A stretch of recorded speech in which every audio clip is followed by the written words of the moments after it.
bwe batyo batta muganda waffe Bishop Kaggwa naye nga tebaagala muntu yenna akyogereko nti bamusse. Ne batassa abasumba Cyprian Kizito Lwanga nga yabadde atambula eggulo limu n'atambula mayiro 5 enkera nakera nga bamutugidde mu buliri. Naye nga tewali ayagala kyogerako. Ne batta Sheikh Muzaata nga tewali ayagala kyogerako. Omwaka oguwedde twalina Deputy President waffe Mama Jolly Mugisha olwayawukana ennaku 2 batukubidde ne bagamba yalwadde, bamudusiza mu ddwaliro ali mu intensive care, tategeera tayogera, kyagenda bwekityo paka we yatufaako. Kwegamba bagenze batondula omuomu bwe batyo. Tubadde wano ne Lord Mayor era nga mukuba akama mugamba owulira otya muganda wange, kubanga bwe batyo batutandika. Nze nange njogera wano naye simanyi oba ddi.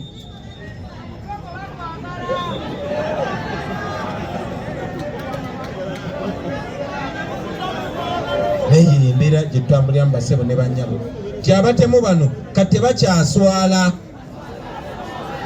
Ate nowakiriko Museveni kuba ye siniya mutemu atemula nasaaka esuuti neebuzaabuza oba oliawo nasindika nabbanja naleetayo amabogo nga buzaabuza. Mutabani we ye kasita Yesu w'amagengere abikubawo nga bwe biri. Mwamulabye ng'agamba ayagala kunsalako omuntu ene ngamba Mukama Katonda lwaki tateeka emundu wansi najja n'agusalako.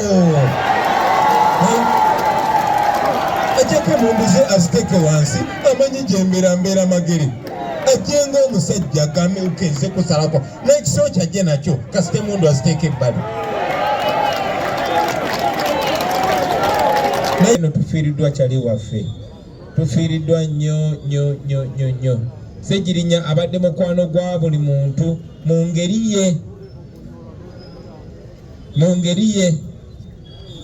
nga ne bw'oba onyiize naye saawa zino tesobola kubeera saawa namba nga temuddinganye na Ssegirinya. Yo Ssegirinya waffe.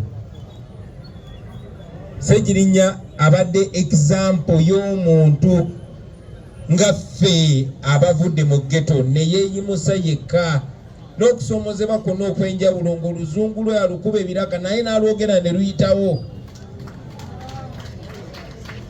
Ffenna tumulabye olugero lwe ng'ayimuka bw'ati, naye nga buli waayimuka alina ekifaananyi ky'ayimuka nakyo nga si muntu mwerazi. Ssegirinya ye example y'okumalayo, kuba omuntu we yatandikira kuba obukubi yassemu ku radio bamwesize bamuwadde obwa kansala arises through the ranks n'atuuka n'afuuka member wa parliament. Example from zero to hero. Ssegirinya zinyanzi yamundeetera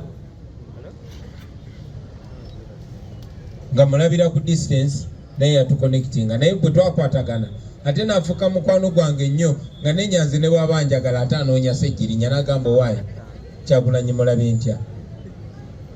Oyo Nyanzi yandeetedde abantu bangi naye ne bali babwanikira ye yabandeeta. Mukubye nnyo atuleetedde bangi ne tufunamu ababi n'abalungi. Ssegirinya oyo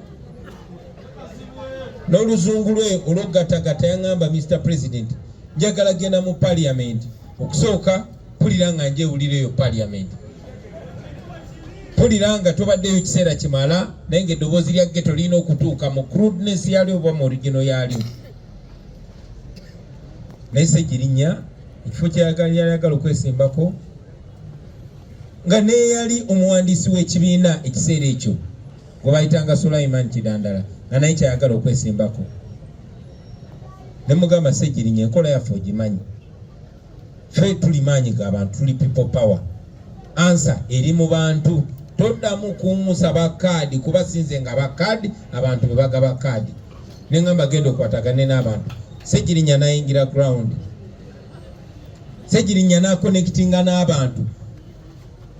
Tunakkiriziganya abasewo ne bannyabo nti bwe tuba nga tufuna ba candidates interest ziyingiramu olina ajja naga naye nga tolinayo mulubbi fe abanubbi mutusosodde olina ajja nogaa naye kati nze ndi muganda muno fe mutusosodde abasiraamu balobinga abo najja naga naye kakati tetulinawo musiraamu ono kati mwasiraamu looza mulobinga naye abakatuliki tulobinga naye njagala okubategeeza abassebo ne bannyabo Sseggirinya engeri gye yakonektinze n'abantu nze ndi musajja mukatuliki naye father omwerubaga yampita nazze ebbali nangamba owaayi mpulira nti ate mukyakubaganya ebirowoozo kwa kati temutulemesa Sseggirinya waffe ono father yayagala Muhammad Sseggirinya yabakiikirira abantu kikulaga how connected to the common people Sseggirinya was nti ye emirimu gyali akola gyasukka n'eddiini nga bafather tebe bakubira Sseggirinya ekikopo Muhammad Sseggirinya oye Sseggirinya basebo ne banyamu waliwo omu ku baprofesa e Makerere trying to in a meeting gye tulina no secretary general professor nagamba by the way you people should understand that the people want Sseggirinya ono professor w'amateeka ekyo kye kikulaga eddoboozi ly'abantu so bwe yeeyitanga eddoboozi ly'ekyebantu teyalinga mukyamu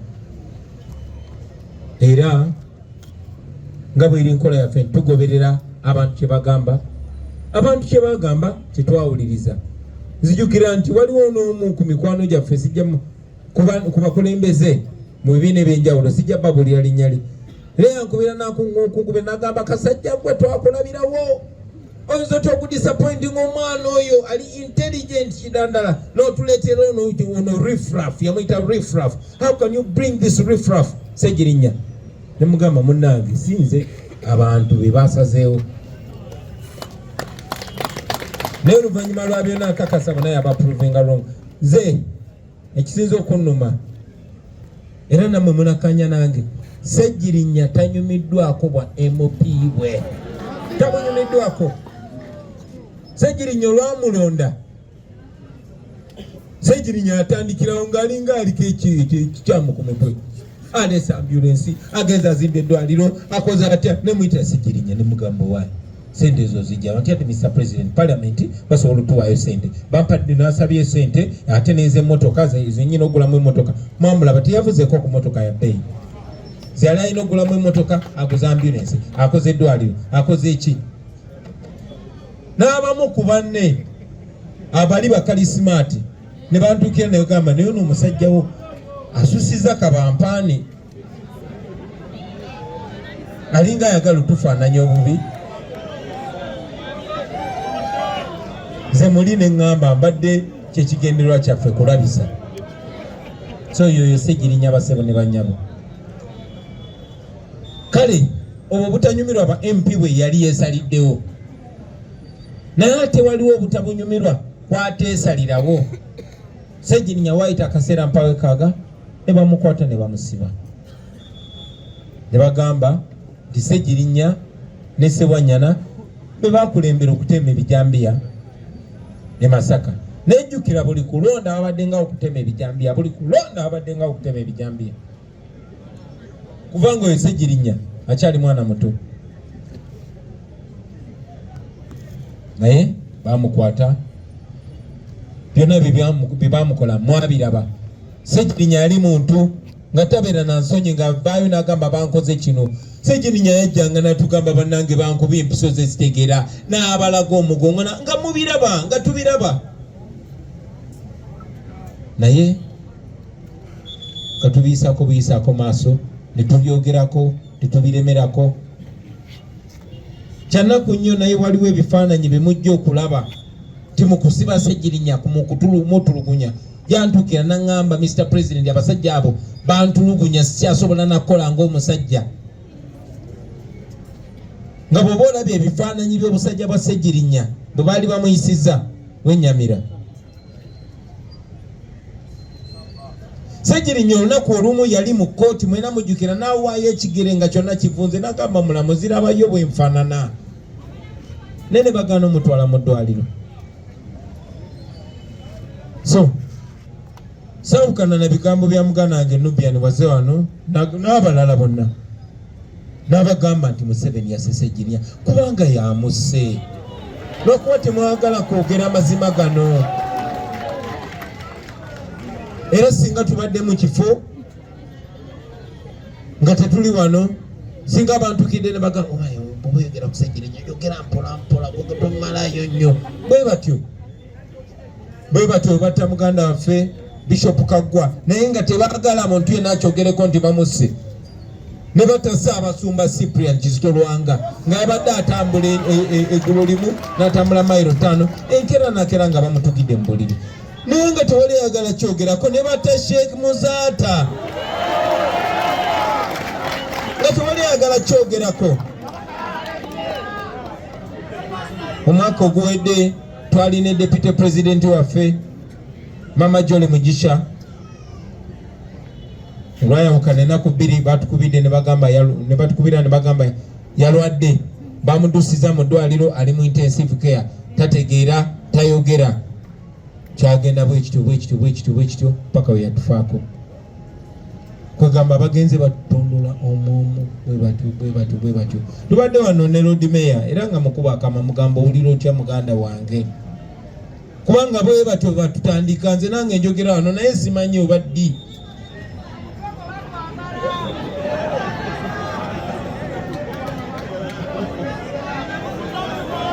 Naye embeera gye tutambulira mu basebo ne bannyabo kyabatemu bano kati bakyaswala.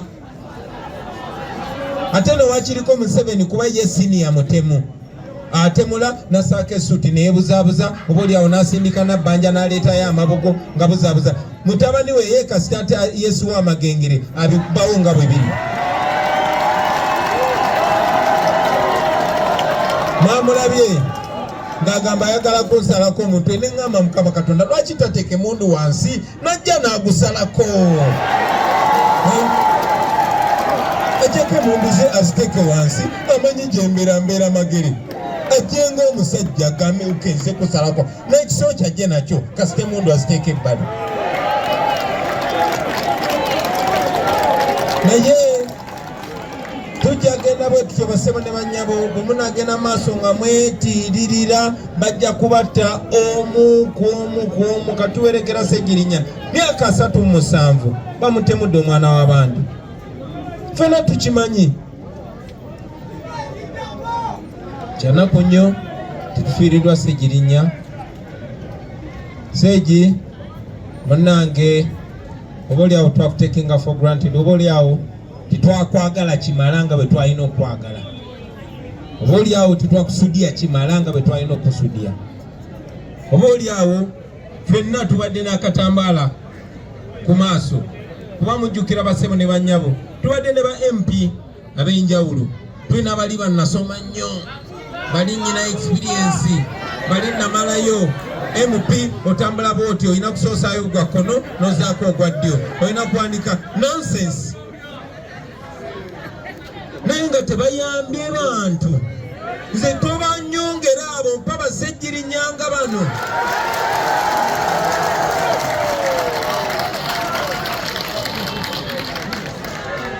Kubanga bannaffe be twalowooza nti bamanyi nnyo amagezi gaabwe ag'ekiboggwe bagakozesa kunyigiriza abantu, bagakozesa kubba bantu. Esikakyogeddeko ate nzikanya naye ani baseba ne bannyabo asobola okugamba nti Ssegirinnya yakozesa ekifo kye nabba abantu. Ssegirinnya yabba mmeka?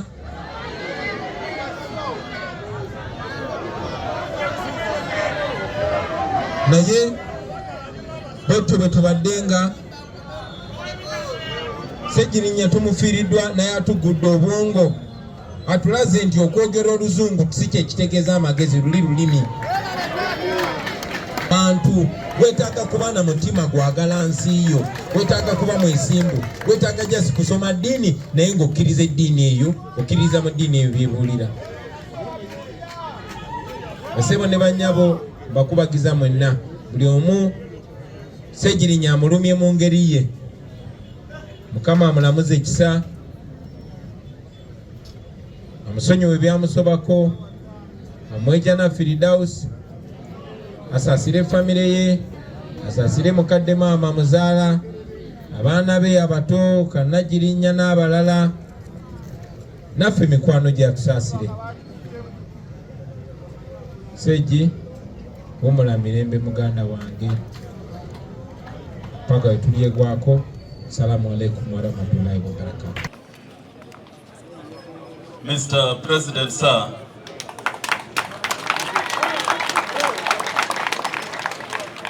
the family of my brother Sigirinya, and all of us who have come here.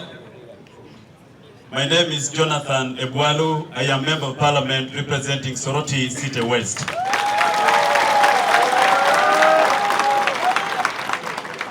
You people who are here, Mr. President, sir, the people who are in charge of the country today, me, I am 41 years.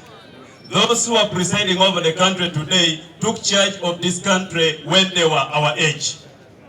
Do not wait for Kyagulanyi to tell you what to do. Do what you must do.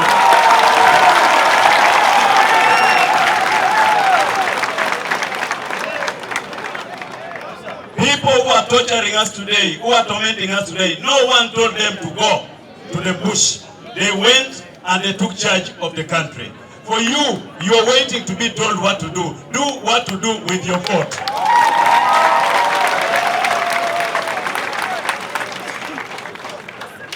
I am a member of the FDC. I have come here to mourn my brother, a member of the National Unity Platform. The problem is not DP. Our problem is not UPC. Our problem is not FDC. Our problem is NRM, not NRM.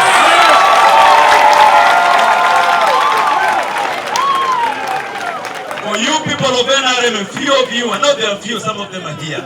If you are here, listen to us. If you are here, listen to us. We are now more than organized than before. Mr. President, sir, I have come here to join you to mourn one of your colleagues. As a colleague in Parliament, tomorrow I know I will again speak in Parliament. Our people are being abducted.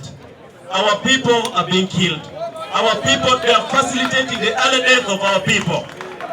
We are not saying, we are not pinpointing that so and so killed so and so. But we are saying some of you are facilitating the early death of our people. May God bless you.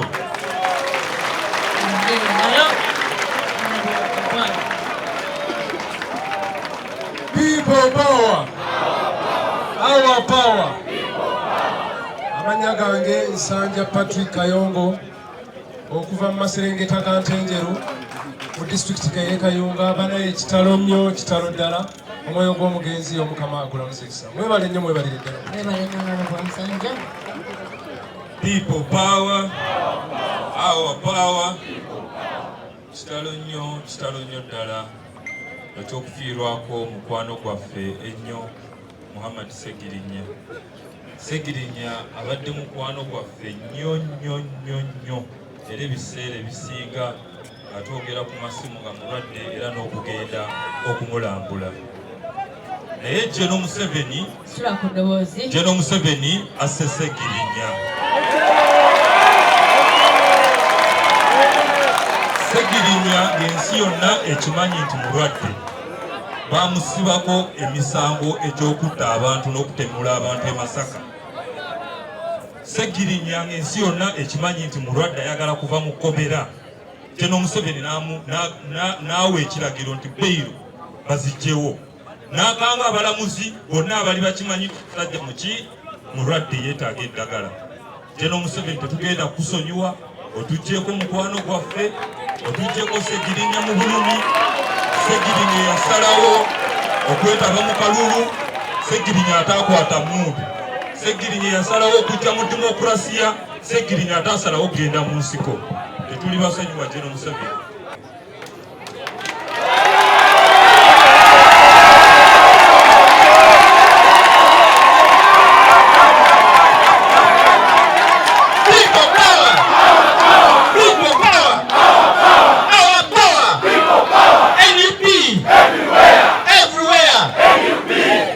Amanya Zaake Francis ow'Omukyala,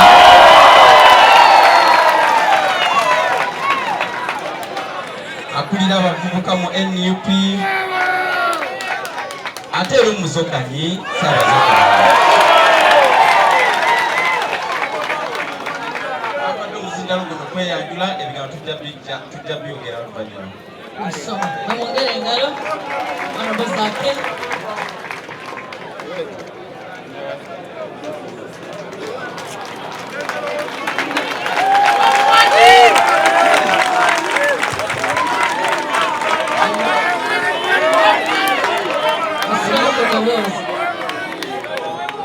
Your Excellency President Robert Kyagulanyi Ssentamu, Leader of Opposition, Vice President Ssaabaloonde Secretary General, abaami n'abazaana ba Ssaabasajja Kabaka, assalamu alaikum wa rahmatullahi ta'ala wa barakatuh.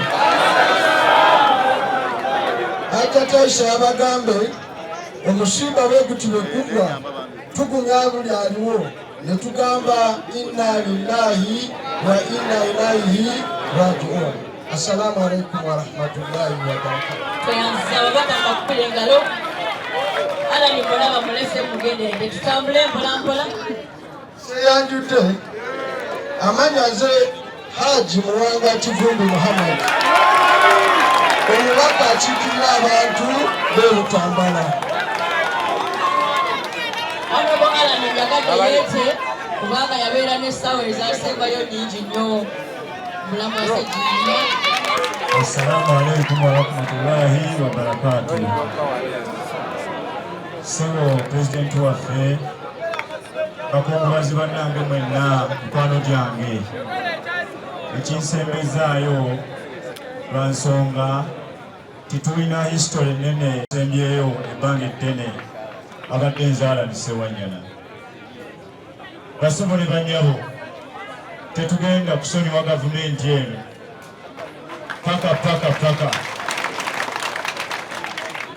bagenda ne bawaliriza nze ne Honorable Ssegirinya. Balooya baffe ne batulwanirira tusobole okufuna obwenkanya nga tuyita mu bbeero tujje twejanjabe tuweereze n'abantu baffe, kubanga ebiwandiiko ebiraga obulamu bwaffe bwali butambula byaliwo nga biraga nti tebuli bulungi. Naye gavumenti eyabasibira mu ggwa negaana okutuwa akakalu paka bwe yakatuwa ng'eraba tuweddeyo okusingira ddala muganda wange Ssegirinya Muhammad. Ssegirinya Muhammad otusadde nnyo. Ssegirinya ondegedde omugugu omunene nnyo, kubanga ensonga ze lwatuwayiririzaako zikyali mu kooti. Tukyagenda mu maaso n'okwoza ne gavumenti eno. Naye sebo pulezidenti wange nkugamba era nkulayirira nti tetulina musango gwonna gwe twazza, era olunaku lugenda kutuuka amazima geerage mu nsi yonna nebulubaddi. Maama wa Ssegirinya amaziga wagakaabaga tuli mu kkomera. Mbadde njagala nnyo naleko Ssegirinya adde mu bulamu ajje asobole okuweereza n'okuweereza abantu be naye tekisobose. Ebigambo bingi sijasobola bimalayo, kitalo nnyo onaleko Ssegirinya.